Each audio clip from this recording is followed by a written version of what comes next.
Quidio number 2 by Brooklyn Smith.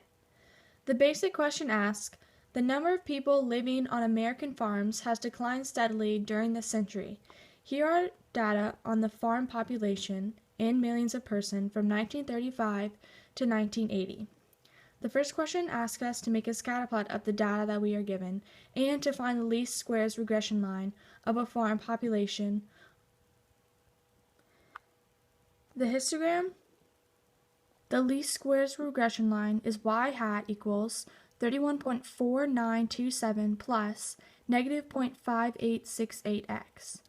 The reason that this number is not larger because instead of typing in the years, I typed in 5, 10, 15, 20, 25, 30, 35, 40, 45, 50. That way I would not be dealing with large numbers. B says, according to the regression line, how much did the farm population decline each year on the average during this period? Then it says, what percent of the observed variation in farm population is accounted for by linear change over time? I said that 97.7% of the population is explained by the year it is in.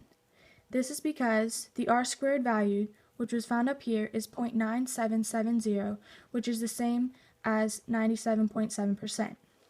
Then I said it declines by 58.68% of million of people each year, which can be found by this, which is also the slope.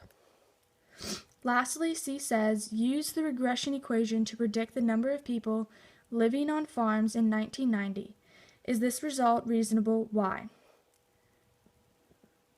It is possible for us to type it in, but it isn't the most reasonable because it's not possible to have a negative population, which again adds to no extrapolating data.